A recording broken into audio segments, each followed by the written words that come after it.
is like one of the most nerve-wracking things I've done. I don't really know how to intro this, but if you follow me on Instagram and or Twitter, you probably know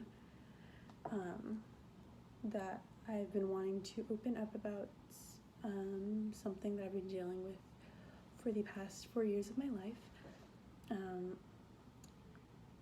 I've been battling a chronic health condition since I was about 18 years old. So basically, I've been dealing with a condition called Vulvodynia since I was 18. So, if you don't know what that is, it basically means pain of the vulva. If you don't know what a vulva is, so let me put a disclaimer right now actually. If you're like uncomfortable with like sex talk or like vagina talk, vagina, let's just desensitize ourselves to the word right now. If you like are uncomfortable about me talking about that subject or just like hearing about that subject, I suggest you exit out of this video because it's going to be talked about the entire time. So back to Vulvodynia. So Vulvodynia basically means, or it's a condition that is characterized by pain of the vulva.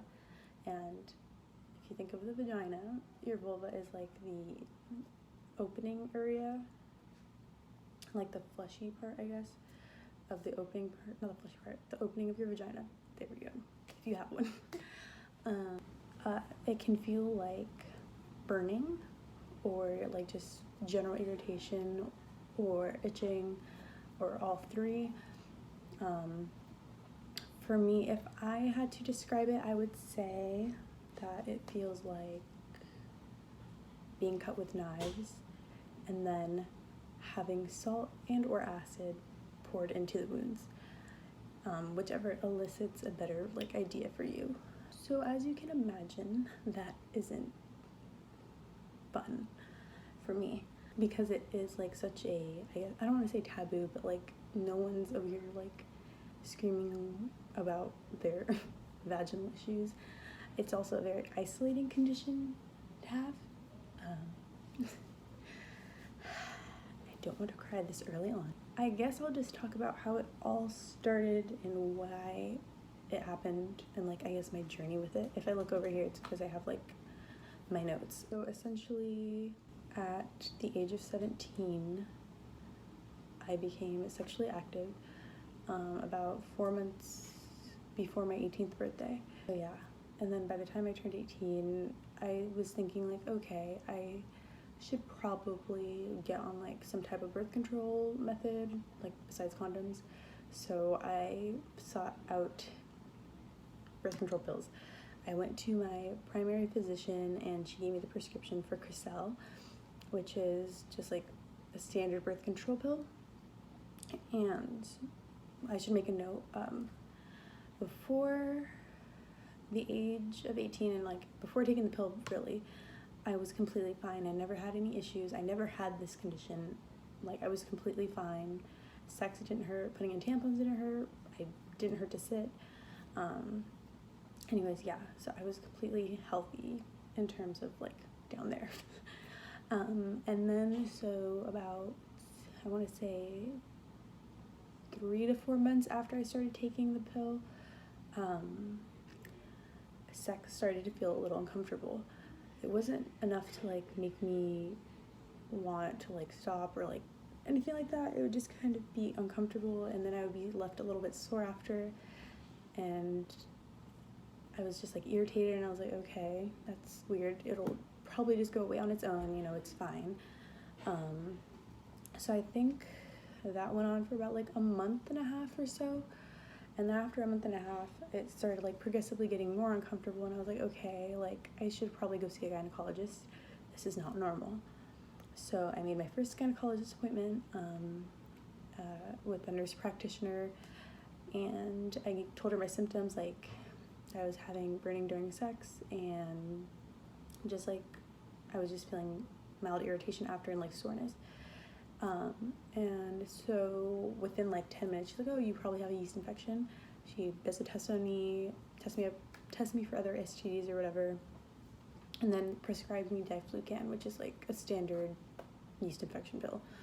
And then, so I'm like, okay, I know what a yeast infection is, like totally normal, whatever. Let me take this pill, it'll be done with. It was not.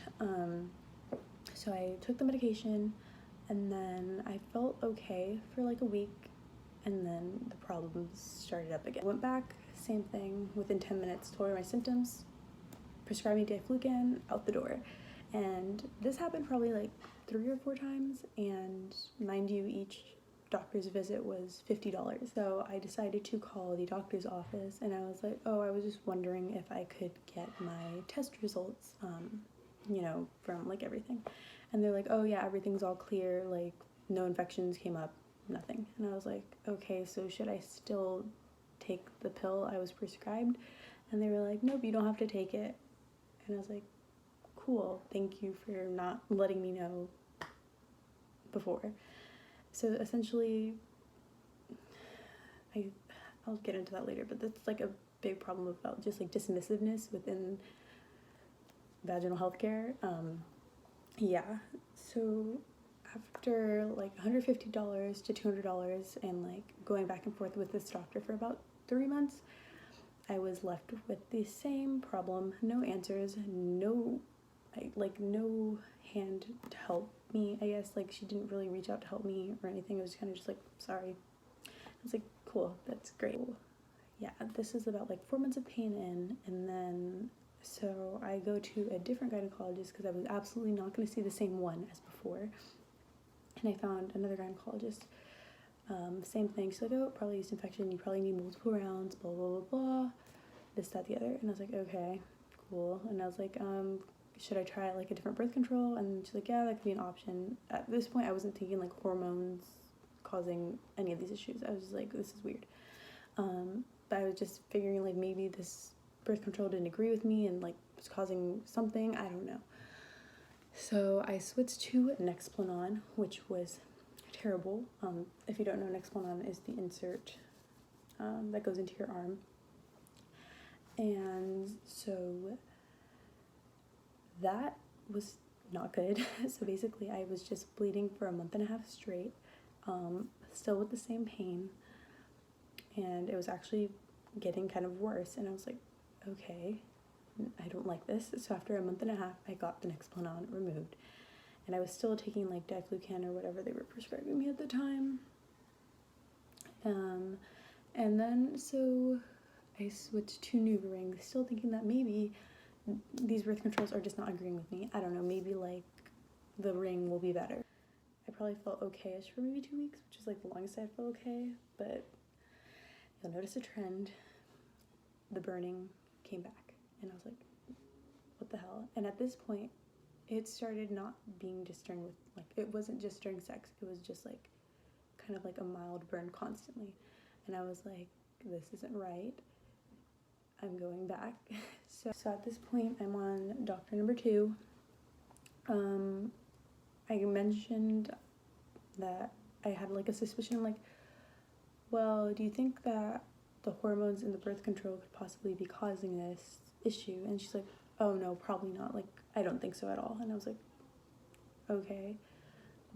Even though in my head I'm thinking like that's the only thing that's changed in my life in terms of like supplements or like whatever I'm taking, medication, blah, blah, blah, was starting hormonal birth control. But I was being dismissed, and she was like, nope, absolutely not, like it's just like probably a reoccurring issue. And I was like, okay. Me being 18, expecting, you know, doctors to have all the answers, I didn't really question it too much, like question her word. So yeah, my boyfriend at the time, well, he's still my boyfriend. My boyfriend was like, are you sure it's not the hormonal birth control? And I was like, no, it can't be it. Like, it's not that. They already told me no. And I was like very dead set. And also just like kind of upset that he was trying to tell me like maybe it's that, even though I'm like, well, you're not going to these doctor appointments and you're not telling me what they're telling me. You're not hearing what they're telling me. So like, I don't think it's that. It can't be that. They told me it can't be that. And I was just like slowly getting more upset. Not at him, just like in general at the situation. So then I briefly saw a doctor who's my current doctor now who's been the most helpful, my current gynecologist. And so when I went in, she mentioned that my skin was irritated and that, like, if the irritation persists after she gave me, I don't know if it's Dexlucan again. Sorry. I don't know. She said, like, if this, like, doesn't improve or if we're having the same issues in a couple months, we're gonna have to do a biopsy. So biopsy is like basically they punch out your skin from down there, and it is not a fun recovery process, nor is it a fun process to do. And I was like, oh God, like, I was terrified. So I left that appointment crying. Actually, I left plenty of appointments crying. Yeah. So I didn't go back to her, not because I didn't like her. I just, like, kept going to the other one because I had seen her more, and, like, she had, like, more of a running history of what had been going on. Okay, so back to the doctor before that one. The one who had, like, done the Nexplanon and maneuvering and all that. So I went back and I was like, okay, I know you said, like, it's not the hormonal birth control, but do you think maybe, like, putting me on a lower, like, dosage of hormones would help? Like, maybe it won't interfere with my body as much. I don't know. I'm like, still just trying to figure it out. I don't even know how long it had been. I think it had been, like, 6 months to a year at this point. Yeah, probably, like, a year of dealing with this. Or no, even longer. I honestly don't know. Sorry if my timeline is screwy. And then, so she was like, well, there is this one, low estrogen Phe. It has a very low dose of, like, estrogen, you know, da-da-da-da. And I was like, okay, perfect. In my head, I'm like, okay, lower hormones, like, less issues. Wrong. This is where, like, if you could stop my life and, like, I could insert me saying, like, and this is when Caitlin knew she fucked up, this would be that moment in my life. So low estrogen Phe has a lower dosage of hormones, and what I didn't know is that actually the worst kind of pill to be on for vulvodynia, and I was unaware at the time. So some things started to change at that point. Now it wasn't that I was just having pain during sex, like I mentioned before, but it was, like, all the time, but it was 1,000 times worse. I want to say it was, like, my last semester of community college. I remember sitting in econ class, extremely uncomfortable and in pain, that I literally had to get up from my seat and, like, go to the bathroom and, like, have a little mental breakdown and just, like, let it all out because I was in so much pain sitting in that classroom, you know, like, for an hour and a half. So it really started disrupting my everyday life, and everyone I was going to had no answers for me, you know? So at this point, I'm, like, looking into other options online. Like, I've looked into, like, is it, like, a candida overgrowth? Is it BV? Is it, like, which BV is, like, basically a pH imbalance that can cause, like, similar symptoms. And so I, like, started taking, or not taking, but, like, using boric acid suppositories and, like, looking into these moisturizers for the skin down there, and just throwing my money at all these probiotics and, like, treatments and anything to help me, you know, because, like, the doctors I was going to, they weren't giving me answers. Yeah. So now, not only do I have, like, pain during sex, not only do I have the freaking, like, burning while sitting, but now my vulvar skin is freaking out. It started thinning, and then it started tearing. And this was, like, this was my first quarter at UCLA.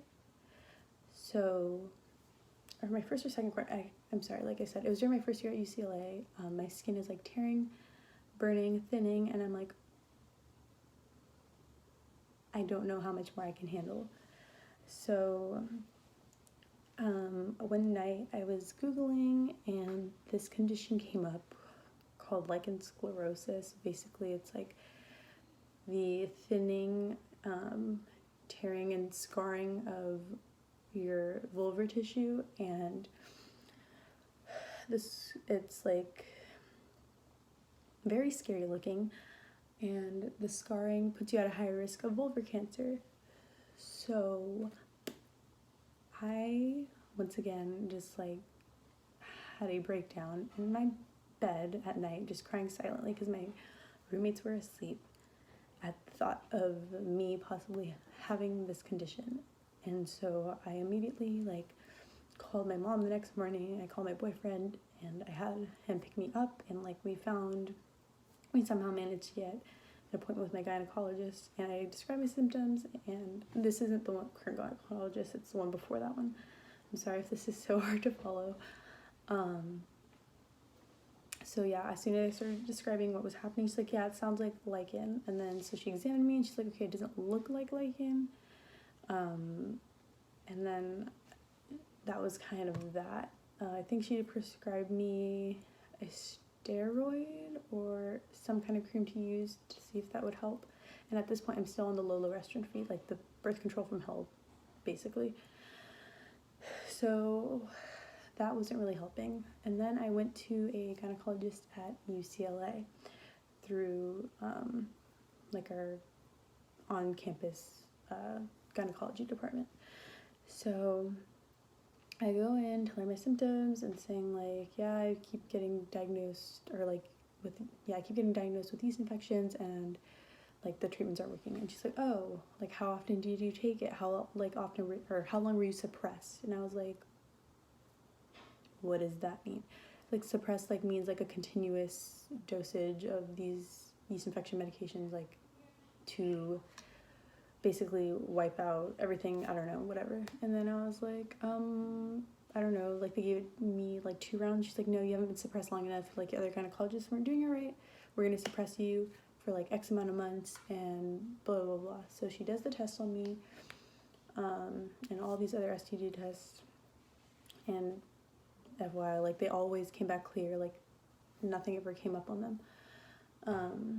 So that there was no like substance there for me to go off of. There was no possible cause in that realm. And then so when you take like a extended round of like medication for this, you have to like check your blood and stuff. So she sent me to go do blood work. I did that, and then I got a message not too many days later, and it was saying like, oh, all your tests came back clear. You have no infections, there's no STDs, no yeast, no nothing. And I was like, great, just like I thought, you know, like here we are again with no answers.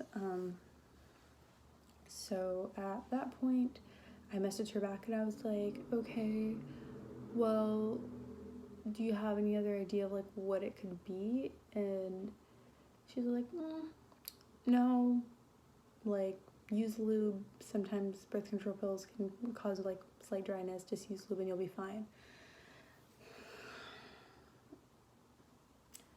Mind you, I had told this doctor that I had been dealing with this issue for, I think at the time, it was 3 years at the time. And I was like, I've tried that hasn't helped. Is there anything else? And I like mentioned this one medication, this one cream that a very sweet woman off of Reddit told me about, because at the time I thought I was dealing with something else. And then she's like, oh yeah, that might work for the irritation. And then she prescribed it on my behalf, like of my research, and like me literally having to be like, can you prescribe me this? Because no one was willing to do the work or like help me, basically. So yeah, there was really no improvement there. And then, so if you remember, I mentioned the doctor that I saw very briefly, like who said like if it doesn't improve we should do a biopsy. So I decided to go back to her, and she's the first freaking doctor that actually listened to me. So I go in and I told her I was like, I've been taking these birth control pills for X amount of years. I was completely fine before. No one believes me when I say that I think it's probably a hormonal like issue caused by these pills because of the hormones in them. But like my skin is tearing, I'm in pain all the time, and I don't know what else to do. And then she was like, the first thing that came out of her mouth was like, oh, it's because you're taking that pill with like the lower dose of estrogen, like that's gonna, of course, you're like, that's why your skin is freaking out, like your body thinks it's like premenopausal. And like, I don't know how to describe how I felt, because on the one hand, it was like nice to finally like be taken seriously, you know, have my perspectives heard. But on the other hand, it was like, why the hell didn't anyone care enough to help me before? You know? So I think at this point it had been 3.5 years, because this was the summer of 2019. So my body is just tired at that point. I mean, it's been tired for a long time. So anyways, going off of that, she examines my skin. She's like, yeah, there's definitely some atrophy going on. Go on this steroid. She gives me a steroid cream, and I think I used it for like a month or so. And she's like, and if you know you're still having atrophy or the skin hasn't improved, then we'll do the biopsy, which once again scared me because I told you about the biopsy thing. Not a fun process. So I did that. I did the steroid cream, and then I went back to her. And then I stopped the pill, thank God. And so my skin actually had improved, so I did not have to do the biopsy. And I told her I think it's like still a hormonal issue, because I'm still like, my skin has improved, but I'm still experiencing pain and irritation. And she's like, okay, we can try nerve pain medication, which is basically like an antidepressant but at a lower dose. And I was like, yeah, but I think it's really hormonal, so I would rather like see if we can take care of the hormonal thing first. And she actually listened to me, and she's like, yeah, we can do that too. And so since July, I've been doing hormone replacement therapy with an estrogen testosterone compound cream, because essentially since my skin and my like vagina thinks it's premenopausal, like my hormones and my skin have just been like deprived for so long, causing all these issues. So I've been doing that since July.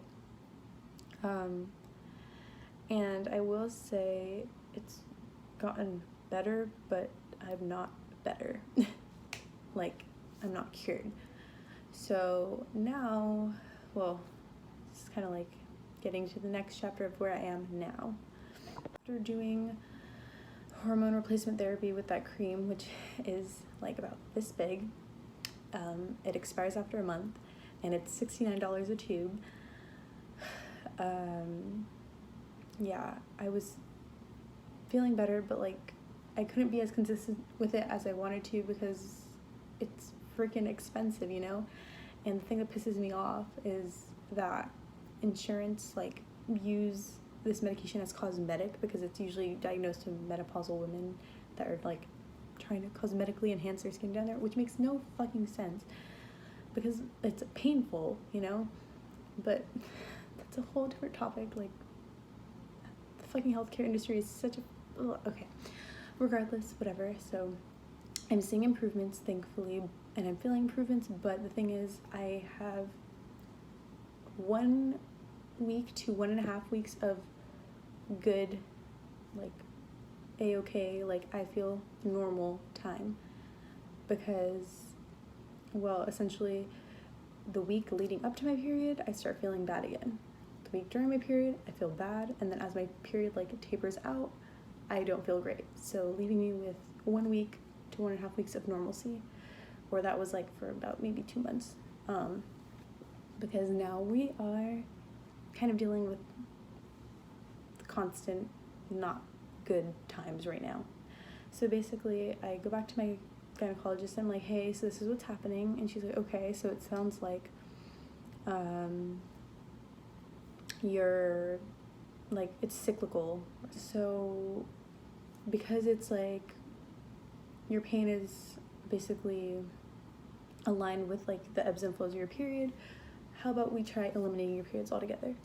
And I was like, I know what this means. I know this means that you're gonna want me to go back on birth control and like skip the placebo pills, and hopefully that'll fix my problem. And she was very kind about it. She said, like, you don't have to. and I didn't want to, but at this point, like, I was like, okay, let me just try it. I don't see how, like, in my head I'm thinking, I don't see how going back to what fucked me over is gonna help me, but it logically, I get it, it makes sense, but my heart was like, no. But still, I was desperate, so I did it. Within the first week, terrible, horrible, like, the itching, irritation, and burning came back. Like, as I'm sitting here right now, I am not the most comfortable, but it's just kind of like background noise to my life at this point. Yeah. So I messaged her immediately. I'm like, I've stopped it, because she told me, like, if you start feeling worse, to stop it. And I was like, okay, I'm stopping it. I'm not doing this. And then so I told her, so it's happening again. Within days, I felt shitty again. I stopped it. And she's like, okay, well, next we can try nerve blocking medication. So I'm on Elavil, which is, I don't know how you say it. It's amitriptyline,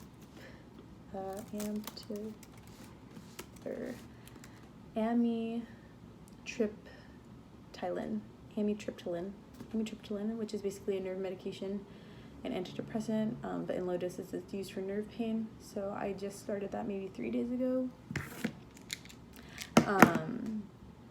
And I asked her, because I feel like it's a hormonal thing. So I was like, oh, could we maybe test my hormone levels and see, like, where I'm at? She's like, well, that wouldn't really do you much good because your hormones fluctuate on a day-to-day basis. I'm like, okay. And that was that. And so I asked her, like, does she know any specialists? She referred me to a specialist who is a gynecologist who actually specializes in my condition here in Westwood. So I'm going to be seeing her in February, and hopefully something good comes out of it. And hopefully this nerve pain medication helps as well. I'm still on my hormone replacement therapy as well. And I am also, because I know it's hormonal, because I just know it. I know my body. I know that's what it is. It's just about, like, fixing it, you know, and, like, getting it where it needs to be. I'm also taking maca root. I'm taking DIM. It's a, like, estrogen supplement. It has some vitamin D in it, so it's, like, a more comprehensive supplement, so it's DIM-D. And then I have, calcium citrate as well. So I just started those because I'm really, like, trying to attack this from all angles, and I'm just so desperate to, like, feel better and feel normal again and have my life back. Yeah, so that's where I'm at in terms of treatment. Mentally, I'm okay. I am much better than I was last year. Much better than I was last month, really.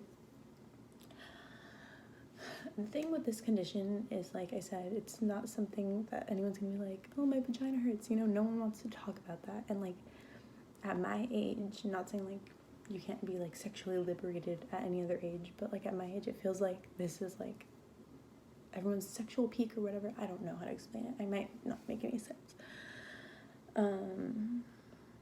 But it's freaking hard. It's really freaking hard.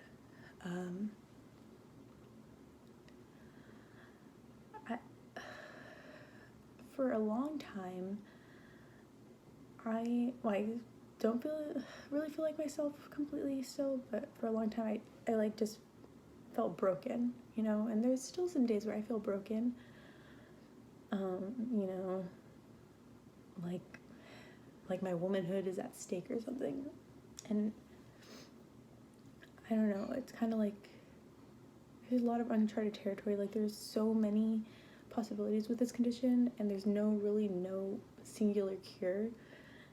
Like, even if you look at the definition, it says, like, a chronic condition with no known cause, like specific cause, and no known cure, like definitive cure. Like, it's treatable but not curable, which sucks. I try to stay hopeful because I know that my body has the capability of going back to, like, feeling normal, as I have described to you, like, those maybe 1 to 1.5 weeks that I feel fine in the past, you know. So I'm like, okay, my body has the capability, I don't know how to keep it there. But yeah, like the emotional side of this is really difficult.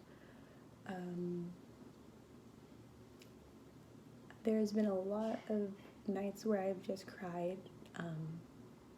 After trying to have sex or having sex, I would just be in so much pain that like I would just stay up for hours, desperately like looking for answers in my phone, you know. And like they were far and few between, and that's that's like a big reason why I'm making this video, because if you happen to come across this video because you've been dealing with the same symptoms I have, and you know you never heard of this condition before, like I want to be able to give like some kind of hope to somebody out there, like at least give an answer to someone out there, because I know how it feels to just feel like your body's rebelling against you, and you don't know what it is, you don't know what to do about it, and it doesn't feel like doctors want to help you either. So if that's you, I'm sending so much love to you, and you're not broken. We'll get through it. I don't know how, I don't know when, but we will. And yeah, I'm sorry if this is like very all over the place, and if I've just been like twiddling my thumbs and like pulling out my hair. It just feels weird to talk about this, because I don't want to be like looked at differently because of it, or like, I don't know. In my head, I have this fear that like people are gonna make fun of me, or like, I don't know, it doesn't make any sense. Or like they're gonna look down on me for it. But yeah, I just felt really called to speak up about it. I'm tired of keeping it like in the dark and like pretending I've been okay when I really have not been. Yeah, like I said, the emotional part is just so weird. Like the only way I can describe it is like if you're like a strong structure of some sort, like sculpture building, I don't know, and like someone's throwing rocks at you every day. And sometimes it's a pebble, and sometimes it's a boulder. Sometimes like tiny, sometimes you can brush it off, sometimes you can't, but like every single day it like just chips away at you. And that's how I felt. I feel like, I mean, it's not like as much now, but like I feel like I lost myself. Like there have been so many days where I've just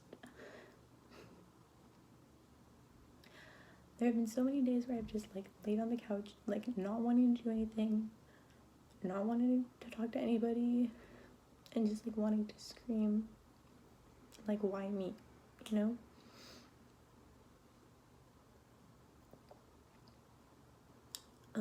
But yeah, I'm trying to like embrace it more, and just, you know, instead of saying why me, I want to turn this into a more positive kind of experience, not only for myself, but hopefully help, like through helping others, I can make their experiences more positive as well. Yeah, so I guess that's where I'll leave it. I don't know. If you guys watched this whole video, thank you so much.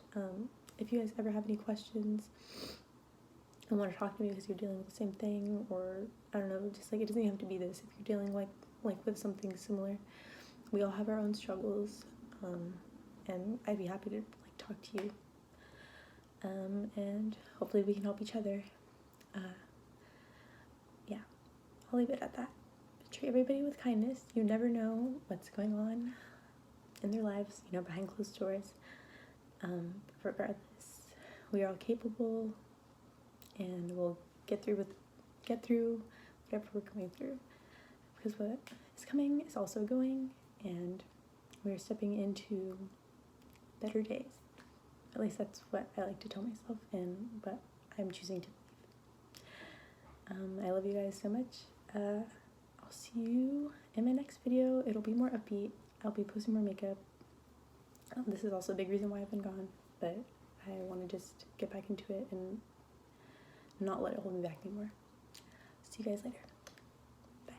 This is future me just saying I've also left links to some subreddits that have helped me, and also an article about hormonal birth control and vulvodynia, and a very insightful podcast about birth control and vulvodynia if you're interested in those resources. If you need any more resources, feel free to reach out to me. I'll be happy to share them, and at least what I know. Also, disclaimer, I'm not saying get off birth control or stop birth control, because obviously this does not happen to everyone. This is not everyone's experience, but it is an experience that does happen. And I believe that 16% of women experience vulvodynia, not necessarily because of birth control, but yeah, I just want to bring more awareness to this subject in general, and let people know that, like, this is a potential side effect of birth control, because not a lot of people know. So yeah, I just feel like knowledge is power, and the more you know, you can make a better informed decision, like, going forward about your